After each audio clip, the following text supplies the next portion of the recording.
500 US സൈനികർ കൊല്ലപ്പെട്ടെന്ന് Iran. കഥ ഇനിയും തുടരുമെന്ന് മുന്നറിയിപ്പ്.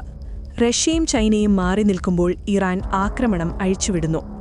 ഇറാന്റെ അടുത്ത നേതാവിനെ തിരഞ്ഞെടുക്കുന്നതിൽ അമേരിക്കയ്ക്ക് പങ്കുണ്ടെന്ന് ട്രംപ് പറഞ്ഞു.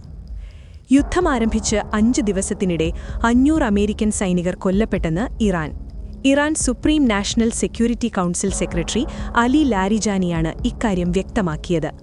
തെക്കൻ ലെബനനിൽ സൈനികർക്കെതിരായ ടാങ്ക് വിരുദ്ധ വെടിവയ്പിൽ 2 സൈനികർക്ക് പരിക്കേറ്റതായി ഇസ്രായേൽ സൈന്യം ബുധനാഴ്ച അറിയിച്ചു. പ്രാദേശിക യുദ്ധം ആരംഭിച്ചതിനുശേഷം ഇസ്രായേൽ സേനയിൽ ആദ്യമായിട്ടാണ് പരിക്കുകൾ റിപ്പോർട്ട് ചെയ്തത്. ഈ ആഴ്ച ഇസ്രായേലി ടാങ്കുകളെ ലക്ഷ്യമിട്ട് നിരവധി ആക്രമണങ്ങൾ ഹിസ്ബുള്ള പ്രഖ്യാപിച്ചു. കൂടാതെ ഇസ്രായേലിനെ ലക്ഷ്യമിട്ട് നിരവധി റോക്കറ്റ് ഡ്രോണുകൾ വിക്ഷേപിക്കുകയും ചെയ്തു. ഇസ്രായേലിലെ വടക്കൻ സമൂഹങ്ങൾക്കെതിരായ ആക്രമണങ്ങൾ തടയുന്നതിനായി സൈന്യം ലെബനനിലേക്ക് മുമ്പത്തേക്കാൾ അല്പം കൂടി സൈന്യത്തെ വിന്യസിക്കുന്നുണ്ടെന്ന് ബുധനാഴ്ച ഒരു ഇസ്രായേലി സൈനിക വക്താവ് പറഞ്ഞു. 2023 മെയ് മാസത്തിൽ ഹമാസ് നയിച്ച ഒക്ടോബർ 7 ഇസ്രായേലിനെതിരായ ആക്രമണം തുടക്കം കുറിക്കുന്നതിനു മുമ്പ് റദ്വാൻ പോരാളികൾ ഇസ്രായേൽ അതിക്രമണം അനുകരിക്കുന്നത് കാണാൻ ഹിസ്ബുള്ള മാധ്യമങ്ങളെ ക്ഷണിച്ചു.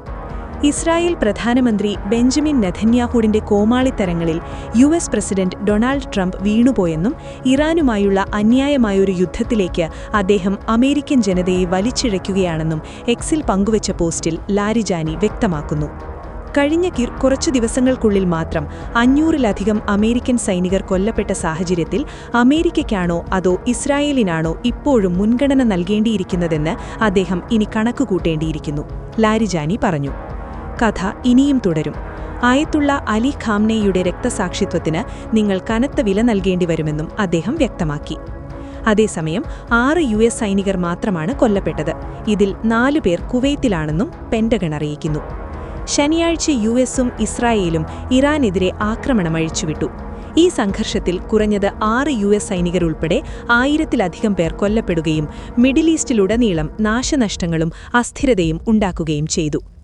നീണ്ട യുദ്ധത്തിന് ഇറാൻ തയ്യാറെടുത്തിരിക്കുകയാണെന്ന് തിങ്കളാഴ്ച നടത്തിയ പ്രസ്താവനയിൽ ലാരിജാനി പറഞ്ഞു.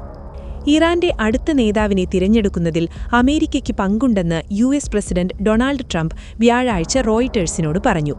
ഇറാഖിൽ ആസ്ഥാനമായുള്ള ഇറാനിയൻ കുർദിസ് സൈന്യം ഇറാനിലേക്ക് കടന്ന് സുരക്ഷാ സേനയ്ക്കെതിരെ ആക്രമണം അഴിച്ചുവിടുന്നത് അത്ഭുതമായിരിക്കുമെന്നും അദ്ദേഹം പറഞ്ഞു. ഇറാന്റെ അടുത്ത നേതാവ് അന്തരിച്ച പരമോന്നത നേതാവ് ആയത്തുള്ള അലി ഖാംനെയുടെ മകനായിരിക്കാൻ സാധ്യതയില്ലെന്നും ട്രംപ് ഒരു ടെലിഫോൺ അഭിമുഖത്തിൽ പറഞ്ഞു. യുദ്ധത്തിന്റെ തുടക്കത്തിൽ സൈനിക ആക്രമണത്തിൽ കൊല്ലപ്പെട്ട തന്റെ പിതാവിന്റെ പിൻഗാമിയായി ആയത്തുള്ള അലി ഖാംനെയി ഒരു മുൻനിര പരിഗണനയിലുള്ള ആളായിരുന്നു. കഴിഞ്ഞ ശനിയാഴ്ച USഉം ഇസ്രായേലും സംയുക്തമായി നടത്തിയ ആക്രമണത്തോടെയാണ് സംഘർഷം ആരംഭിക്കുന്നത്. ഈ ആക്രമണത്തിൽ ഇറാന്റെ പരമോന്നത നേതാവ് അലി ഖാംനെയും ഉന്നത സൈനിക ഉദ്യോഗസ്ഥരും കൊല്ലപ്പെട്ടിരുന്നു. ഇറാനിൽ കൊല്ലപ്പെട്ടവരുടെ എണ്ണം 1000 കടന്നുവെന്നാണ് സർക്കാർ അറിയിക്കുന്നത്. ഇതിൽ തെക്കൻ ഇറാനിയൻ നഗരമായ മിനാബിലെ 165 സ്കൂൾ കുട്ടികളും ഉൾപ്പെടുന്നു. ഈ സംഭവം വ്യാപകമായ രോഷത്തിന് കാരണമായിട്ടുണ്ട്. സൈപ്രസിലെ ബ്രിട്ടന്റെ വ്യോമസേനാ താവളം ആക്രമിച്ച ഡ്രോൺ ഇറാനിൽ നിന്ന് വിക്ഷേപിച്ചതല്ലെന്ന് UK പ്രതിരോധ മന്ത്രാലയം അറിയിച്ചു. ഇറാന്റെ ഷഹദ് ഡ്രോണുകൾക്ക് സമാനമായ ഡ്രോണാണ് സൈപ്രസിലെ അക്രൂട്ടറി വ്യോമതാവളം ആക്രമിച്ചതെന്നും എന്നാൽ ഇത് ഇറാനിൽ നിന്ന് വിക്ഷേപിച്ചതല്ലെന്നും വ്യക്തമായിട്ടുണ്ട്.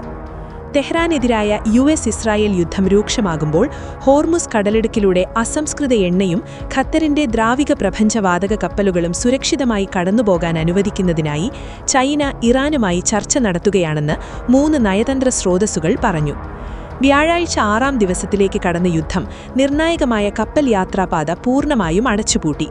ലോകമെമ്പാടുമുള്ള രാജ്യങ്ങൾ ആഗോള എണ്ണ ദ്രാവിക പ്രപഞ്ചവാതക വിഭവത്തിന്റെ 5-1 വിച്ഛേദിച്ചു. ജനുവരിയിലുണ്ടായിരുന്ന ദിവസം ശരാശരി 24 കപ്പലുകൾ എന്ന നിലയിൽ നിന്ന് ശത്രുത പൊട്ടിപ്പുറപ്പെട്ടതിന്റെ പിറ്റേന്ന് മാർച്ച് 1 കടലിടുക്കിലൂടെയുള്ള ക്രൂഡ് ടാങ്കർ യാത്ര 4 കപ്പലുകളായി കുറഞ്ഞു. വോർടെക്സ വെസൽ ട്രാക്കിംഗ് ഡേറ്റ കാണിക്കുന്നു.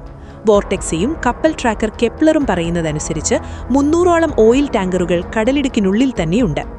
അമേരിക്ക, ഇസ്രായേൽ, യൂറോപ്യൻ രാജ്യങ്ങൾ അല്ലെങ്കിൽ അവരുടെ അനുബന്ധങ്ങളായ കപ്പലുകളെ ഹോർമുസ് കടലിടുക്കിലൂടെ കടന്നുപോകാൻ അനുവദിക്കില്ലെന്ന് ഇറാൻ സർക്കാർ ആഴ്ചയുടെ തുടക്കത്തിൽ പറഞ്ഞിരുന്നു. എന്നാൽ പ്രസ്താവനയിൽ ചൈനയെക്കുറിച്ച് പരാമർശിച്ചിരുന്നില്ല. ഇറാൻ യുദ്ധത്തിന്റെ ഏറ്റവും പുതിയ വിഭാവങ്ങളും വിശകലനങ്ങളും അറിയാൻ ചാനൽ സബ്സ്ക്രൈബ് ചെയ്യുക, ബെൽ ബട്ടൺ ക്ലിക്ക് ചെയ്യുക. International desk, deals Kerala.